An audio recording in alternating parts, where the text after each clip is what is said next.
আমরা আপনাদের কাছে বিনয়ের সাথে প্রশ্ন রাখতে চাই, 2018 সালে যখন মিডনাইট ইলেকশন অনুষ্ঠিত হলো, তখন আপনাদের ইনক্লুসিভ ইলেকশন কোথায় ছিল? 2024 সালে যখন আমি ভার্সেস দামি নির্বাচন হলো, তখন আপনাদের ইনক্লুসিভ ইলেকশন কোথায় ছিল? যখন আমরা দেখেছি সিএমএইচএ এরশাদকে বন্দী করে রেখে একজন দামি বিরোধী সাজিয়ে নির্বাচন অনুষ্ঠিত হলো, বিএনপিকে ক্ষমতা কাঠামোর বাইরে রেখে, গণতন্ত্র কাঠামোর বাইরে রেখে, তখন আপনাদের ইনক্লুসিভ ইলেকশন কোথায় ছিল? যেই বাংলাদেশে 2000 শহীদের রক্তের দাগ এখনো শুকায় নাই, সেই বাংলাদেশে আওয়ামী লীগের সাথে কোন ইনক্লুসিভিটি হতে দেওয়া হবে না। যেই বাংলাদেশে এখনো পর্যন্ত শাপলা হত্যাকাণ্ডের বিচার হয় নাই, পিলখানা হত্যাকাণ্ডের বিচার হয় নাই, ভারত বিরোধী আগ্রাসন হত্যাকাণ্ডের বিচার হয় নাই, আবরার হত্যাকাণ্ডের বিচার এখনো পর্যন্ত সুনিশ্চিত হয় নাই, যে বাংলাদেশে জুলাই গণ অভ্যুত্থানের বিচার হয় নাই, যে বাংলাদেশে গুম খুন হত্যা এখনো পর্যন্ত বিচার নিশ্চিত হয় নাই, সেই বাংলাদেশে আওয়ামী লীগের সাথে কোন ইনক্লুসিভিটি তো হইতে পারে না। আমরা স্পষ্ট করে বলতে চাই, আপনাদের যাদের কাজ ক্যান্টনমেন্টে, আপনারা ক্যান্টনমেন্টেই থাকুন। আমরা আপনাদের প্রতি শ্রদ্ধা জানাই, সম্মান জানাই।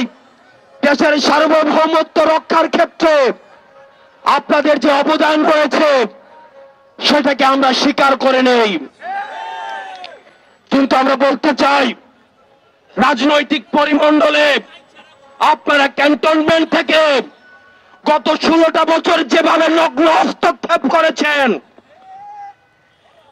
যেভাবে ক্যান্টনমেন্টের বিভিন্ন দপ্তর উপদপ্তরের মধ্য দিয়ে আপনারা রাজনীতিতে যেভাবে নোংরা হস্তক্ষেপ করেছেন, 24 পরবর্তী বাংলাদেশে রাজনীতি নিয়ন্ত্রণ করবে শুধুমাত্র রাজনীতিবিদরা। আপনারা তখন কোথায় ছিলেন? বিগত 1.5 দশক ধরে আমরা কোন জেনারেলকে দেখি নাই পদত্যাগ করতে। দেশে অত অন্যায় অবিচার, এত গুম খুন হত্যা হয়েছে, এত জুলুম প্রতিষ্ঠিত হয়েছে, আমরা কোন সচিবকে দেখি নাই পদত্যাগ করতে। একটা জেনারেলের কি মেরুদণ্ড সোজা ছিল না? আপনারা তখন কোথায় ছিলেন? আমরা কাউকেই দেখি নাই এই অন্যায়ের প্রতিবাদ করে কেউ চাকরি থেকে পদত্যাগ করতে। আমরা আপনাদের সাথে বিনয়ের সাথে, আমরা আপনাদের কাছে বিনয়ের সাথে আমরা আহ্বান জানাবো, আমরা একটি প্রপার একটা ডেমোক্রেটিক ট্রানজিশনের অপেক্ষায় রয়েছি, যে গণতান্ত্রিক প্রক্রিয়ার মধ্য দিয়ে আমাদের যে ন্যূনতম সংস্কারগুলো রয়েছে, এই সংস্কার প্রক্রিয়া শেষে আমরা একটি ফ্রি ফেয়ার এন্ড পার্টিসিপেটরি নির্বাচনের মধ্য দিয়ে, যেটি গত 1.5 দশক ধরে রাষ্ট্র কাঠামোর সহযোগিতায় এই গণতান্ত্রিক পরিবেশের কে আপনারা নষ্ট করেছেন, আমরা সেই পরিবেশে ফিরিয়ে দিতে চাই। সুতরাং এই পরিবেশটিকে ফিরিয়ে দেওয়ার জন্য আপনারা বাধা হয়ে দাঁড়াবেন না। প্রিয় সহযোদ্ধা এবং রাজনীতিবিদ আপনারা যারা রয়েছেন, আপনারা আওয়ামী লীগকে এখনো চিনে উঠতে পারেন নাই। শহীদ জিয়াউর রহমান আওয়ামী লীগকে পুনর্বাসন করেছিলেন, উনাকে তার জীবন দিয়ে সেই দায় মেটাতে হয়েছে। জামাতে ইসলামী আওয়ামী লীগকে পুনর্বাসন করেছিলেন, তাদের নেতা কর্মীদের হত্যার মধ্য দিয়ে সেই দায় মেটাতে হয়েছে।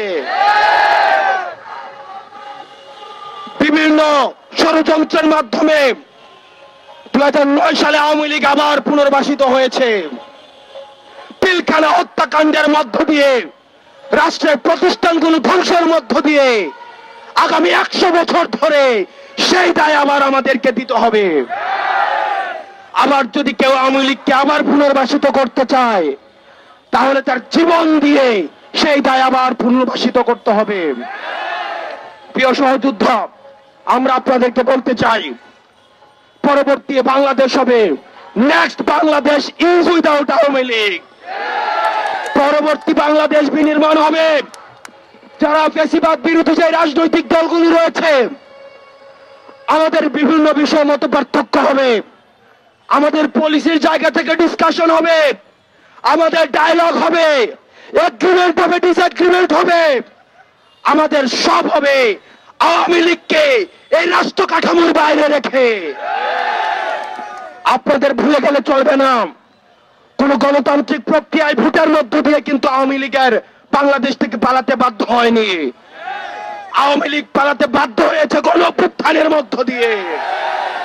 পৃথিবীর ইতিহাসে কোথাও কোন নজির নেই, গণঅভ্যুত্থানের মধ্য দিয়ে যারা পালাতে বাধ্য হয় তাদেরকে আবার নির্বাচনে ফিরিয়ে নিয়ে আসা হয়। সুতরাং আওয়ামী লীগের পতন হয়েছে 5ই আগস্ট। 5ই আগস্ট চূড়ান্ত সিদ্ধান্ত হয়ে গিয়েছে, আওয়ামী লীগের নাম, আওয়ামী লীগের মার্কা এবং আওয়ামী লীগের আদর্শ এই বাংলাদেশের রাজনীতি করার অধিকার হারিয়েছে। অন্তর্বর্তীকালীন সরকারের কাছে আহ্বান জানাবো, আমরা আপনাদের কাছে যে আশা করেছিলাম এখনো পর্যন্ত আপনাদের দৃশ্যমান কোন পদক্ষেপ আপনারা দেখতে পাইনি। আমরা কোন নির্বাহী আদেশের মধ্য দিয়ে আওয়ামী লীগ নিষিদ্ধ চাই না, বরং আওয়ামী লীগ যে কৃত অপরাধ করেছে, যে গণহত্যা চালিয়েছে, যেভাবে মানুষের বাক স্বাধীনতাকে রুদ্ধ করেছে, গুম হত্যা নিপীড়নের রাজনীতি চালু করেছে, আপনারা যদি সেগুলোর বিচার নিশ্চিত করতে পারেন তাহলে আগামী 300 বছরও আওয়ামী লীগ এই বাংলার জমিনে ফিরবে না।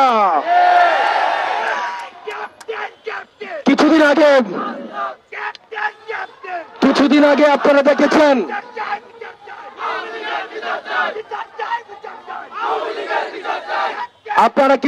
দেখেছেন 10টা ফেরাউন, 10টা নমরুদকে যদি একসাথে করা হয় তাহলে একটা হাসিনা হবে না।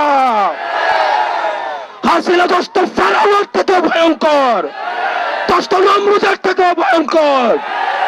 এই বাংলার মাটিতে হাসনাত আব্দুল্লাহ যতদিন পর্যন্ত আছে, এনসিপির ব্যানার যতদিন পর্যন্ত আছে, কোন আওয়ামী লীগকে এই বাংলার জমিনে পুনর্বাসিত হইতে দেওয়া হবে না। আমরা অন্তর্বর্তীকালীন সরকারকে বলতে চাই, আপনারা দ্রুততম সময়ের মধ্যে আপনারা আওয়ামী লীগের নিবন্ধন বাতিল করতে হবে। আওয়ামী লীগকে বিচার প্রক্রিয়ার মধ্য দিয়ে আওয়ামী লীগ বিষয়ে আপনাদেরকে সিদ্ধান্ত নিতে হবে। আওয়ামী লীগের বিচার প্রক্রিয়ার মধ্য দিয়ে আওয়ামী লীগকে নিষিদ্ধ করতে হবে। আমরা আবারও বলতে চাই, আওয়ামী লীগ হচ্ছে একটা ট্রান্সপ্লান্টেড, আওয়ামী লীগ হচ্ছে একটা ইমপ্ল্যান্টেড শক্তি, একটা ইম্পোর্টেড শক্তি। আওয়ামী লীগ কোন রাজনৈতিক দল নয়, এটা হচ্ছে ভারতীয় আধিপত্যবাদের এক্সটেনশন। এটার আমাদের গতকাল আমাদের উপদেষ্টা মাহফুজ আলম বলেছেন, এই যে এটা নাটাই হচ্ছে ভারতে আর ঘুরি হচ্ছে বাংলাদেশে। 5ই আগস্ট হচ্ছে সেই ঘুরির সুতা আমরা কেটে দিয়েছি। আমরা বলতে চাই, এই ভারতীয় আধিপত্যবাদ এই বাংলাদেশে আর কখনোই ফিরতে দেওয়া হবে না। এই কারণে আমরা বলতে চাই,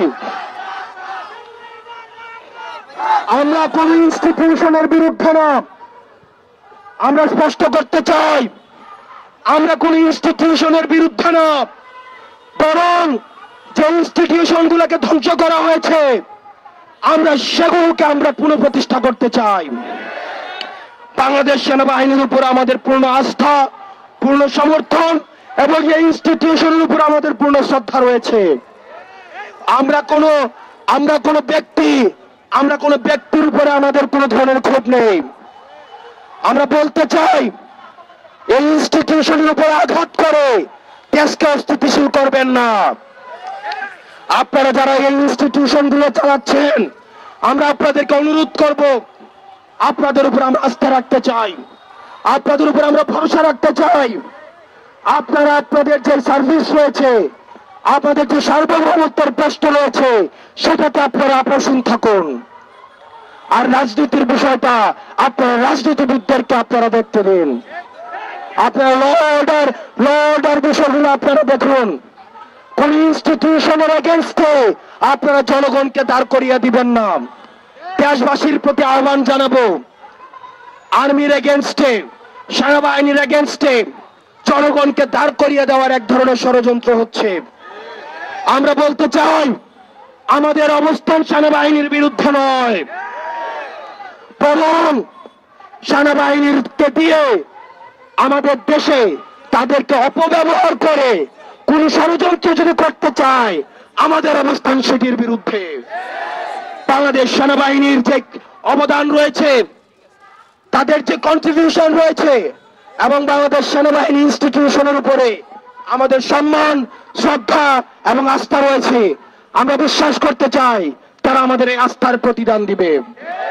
প্রিয় সহযোদ্ধা, আমরা বলতে চাই, এই যতদিন পর্যন্ত আপনারা জেগে রয়েছেন, যতদিন পর্যন্ত আপনারা দেশে রয়েছেন, এই ফ্যাসিবাদ বিরোধী এই শক্তিকে আমরা যারা ফ্যাসিবাদ বিরোধী শক্তি রয়েছি, আমরা যদি ঐক্যবদ্ধ থাকি, তাহলে আওয়ামী লীগ বাংলাদেশ আর পুনর্বাসিত হতে পারবে না। আমাদের এই সংকটের সময়ে আমাদের ন্যাশনাল ইউনিটি ধরে রাখতে হবে। অন্যান্য রাজনৈতিক দল যারা রয়েছেন, আমরা আপনাদেরকে আহ্বান জানাবো, আমাদের মত পার্থক্য হতে পারে, এই মত পার্থক্যের ঊর্ধ্বে উঠে আপনাদের উপরে আওয়ামী লীগের জুলুমের কথা আপনারা ভুলে যাবেন না। আপনাদের উপরে যে পরিমাণ নির্যাতন গত 1.5 দশক চালিয়েছে, শুধুমাত্র কিছু ভোটার বিনিময়ে, সেই জুলুম আপনারা ভুলে যাবেন না। আপনারা যদি এই জুলুমগুলো ভুলে গিয়ে আওয়ামী লীগের সাথে আপোষ করেন, তাহলে আপনারা যারা এই যে আমাদের যারা মজলুম রয়েছে তাদের সাথে আপনাদের বেইমানি করা হবে। আমরা বলতে চাই, 5ই আগস্টের পূর্বে আমরা যেভাবে আপনাদের সামনে ঢাল হয়ে দাঁড়িয়েছিলাম, ঠিক একইভাবে আপনাদের সন্তানরা, আমরা আপনাদের সামনে আমরা ঢাল হয়ে দাঁড়িয়ে থাকবো। আমরা একসাথে পরবর্তী বাংলাদেশ বিনির্মাণ করব।